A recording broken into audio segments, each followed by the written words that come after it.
Florentino Pérez, donc conférence de presse. Moi, je voyais des Madrilènes qui disaient, mais qu'est-ce qu'il va dire dans sa conférence? Peut-être qu'il va dire qu'il démissionne. On savait tous qu'est-ce qu'il allait faire. On savait tous qu'il allait parler de Negreira. On connaît tous les intentions de Florentino Pérez, sauf les supporters madrilènes. Moi, ce qui me surprend un peu, c'est que les supporters madrilènes, j'ai l'impression, des fois, connaissent moins leur président que nous. Nous, on avait anticipé. On savait qu'il allait parler Negreira. On savait qu'il allait parler arbitrage.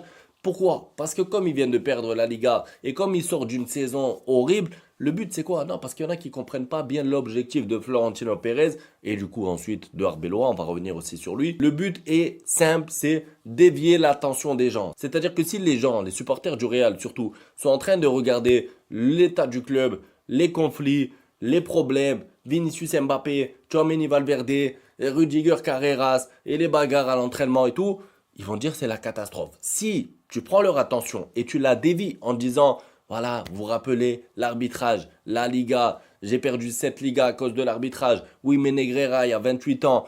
Les gens qui réfléchissent pas beaucoup en tout cas, l'attention qu'ils avaient tournée vers les problèmes du Real Madrid, de leur club à eux, quand ils vont la switcher sur l'arbitrage et tout, ils vont plus avoir leur attention sur ça, ils vont être occupés sur autre chose. Donc le but de Florentino Pérez de cette conférence de presse, elle est là, elle est de dévier l'attention pour une grande partie. Évidemment, ça marche pas avec tout le monde. Ça marche avec ceux qui veulent pas réfléchir, ceux qui préfèrent donc suivre le mouvement Florentino Pérez, c'est-à-dire, ah oui, il a raison, on n'a pas de problème nous au club. Le problème, c'est l'arbitrage. Negreira il y a 20 ans. Voilà, je pense que c'est clair. Ce que je veux dire, c'est que c'est pas un hasard s'il fait cette conférence de presse 2 jours après un Classico perdu sans avoir marqué de but, une Liga perdue. La Ligue des Champions, catastrophe, même s'ils ont sauvé un peu l'honneur en allant jusqu'au bout du match retour contre le Bayern. Rien n'est fait au hasard et la conférence de presse de Florentino Pérez, pour moi, est honteuse. Donc Florentino Pérez, en soi, on ne peut pas lui en vouloir parce que lui, il défend ses intérêts. Il défend les intérêts de son club, c'est-à-dire son travail, en gros. Il défend son travail, donc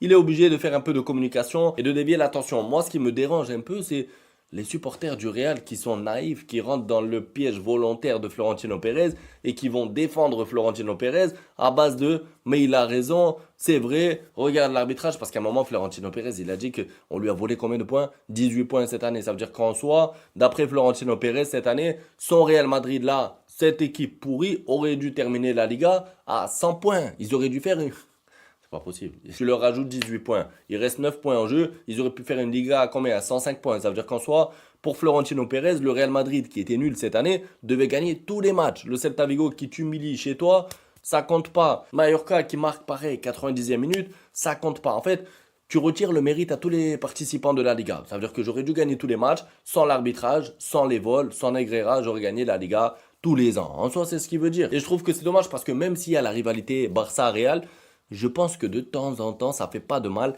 de féliciter l'adversaire. Même si c'est difficile, je le sais, mais féliciter l'adversaire quand il remporte une Liga, bon, évidemment, peut-être pas le jour même du titre parce que c'est compliqué, mais avec le recul, quand on avance, les jours passent, surtout à l'âge qu'il a, il en a vécu des Ligas, des Ligues des Champions et tout, tu peux avoir un peu de recul sur la situation et t'auto-critiquer, te dire bon, qu'est-ce qu'on n'a pas bien fait? La gestion, l'entraîneur, changer d'entraîneur en cours de saison, Xabi Alonso qui s'en va, Arbeloa pas compétent, des joueurs qui courent pas sur le terrain, les changements, dès que tu sors Vinicius, il est pas content. Si tu sors Mbappé et qu'il joue pas, il est pas content. Tous ces problèmes-là, il faut les voir parce qu'en fait, si le Real Madrid n'avance pas, n'avance plus, c'est aussi parce que Florentino Pérez, il est aveugle, il n'a pas envie de voir. Il préfère se concentrer sur l'arbitrage, sur Negreira, il y a 28 ans, etc.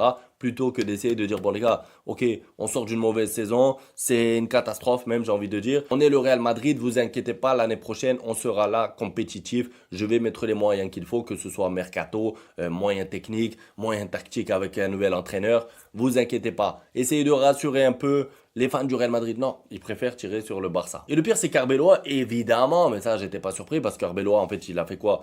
Le pantin de Florentino Pérez toute la saison. Il a suivi ce que voulait Florentino Pérez toute la saison, c'est-à-dire prendre tout sur lui, aucune critique envers les joueurs, c'est ma faute, on se rappelle de ça. Il a donc dit 7 ligues volées, ben oui, bien sûr, tout le monde sait ce qu'il s'est passé. On dirait un mensonge que seul le Real Madrid veuille défendre la légalité dans le football. Ça veut dire que lui, pareil, il se remet pas en question sur qu'est-ce qui se passe tactiquement, pourquoi ça va pas, et qu'est-ce qui manque au Real Madrid pour de nouveau être dominant. Non, c'est pareil que Florentino Pérez, c'est la faute des arbitres, c'est la faute Je sais pas. Je sais pas s'ils vont réussir à avancer de nouveau parce que ils partent de très loin et ils sont en fait dans un déni total. Ça veut dire que pour eux, ils ont été très bons cette année, mais ce qui leur a manqué, c'est l'arbitrage contre le Bayern, le carton rouge, parce que sinon ils allaient passer en demi-finale et peut-être donc ils allaient gagner la Ligue des Champions. Et ce qui leur a manqué, c'est les 18 points en Liga parce que sinon ils allaient gagner de la Liga.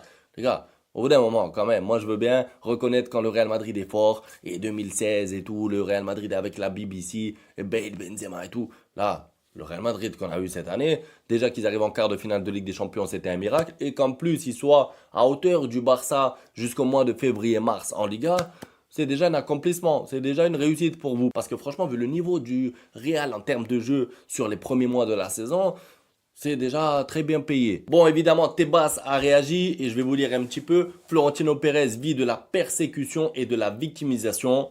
Il est triste qu'un homme comme Florentino, avec le prestige commercial qu'il a et ce qu'il a fait pour le Real Madrid, doive mentir. Tout le monde sait que je suis madridista, même si je suis en hibernation en ce moment. Je suis désolé pour le Real Madrid parce qu'on ne peut pas constamment mentir. Moi, je suis d'accord avec lui parce qu'en fait, ce que représente Florentino Pérez, on aime ou on n'aime pas. On aime ou on n'aime pas sa manière de gérer le club, les achats, les mercatos, les transferts avec des millions d'euros, les stratégies et tout. Voilà, on connaît Florentino Pérez ici, ça fait 20 ans qu'on suit la Liga. Maintenant, là où je veux en arriver, c'est que on peut respecter Florentino Pérez pour ce qu'il a accompli, mais pas pour ce qu'il devient. Parce que ce qu'il a accompli est incroyable, mais ce qu'il est en train de devenir, c'est une caricature de lui-même, basée sur le mensonge, sur la critique envers les arbitres, sur l'humiliation, sur la répression, puisqu'en fait, il veut pas que les arbitres qui ne sont pas choisis par lui, façon de parler, aillent arbitrer des classicos. Rappelez-vous de ça, la veille d'un classico, il voulait pas que le match se joue et il a fait pleurer l'arbitre, qui recevait des menaces, son fils à l'école et tout, vous vous rappelez?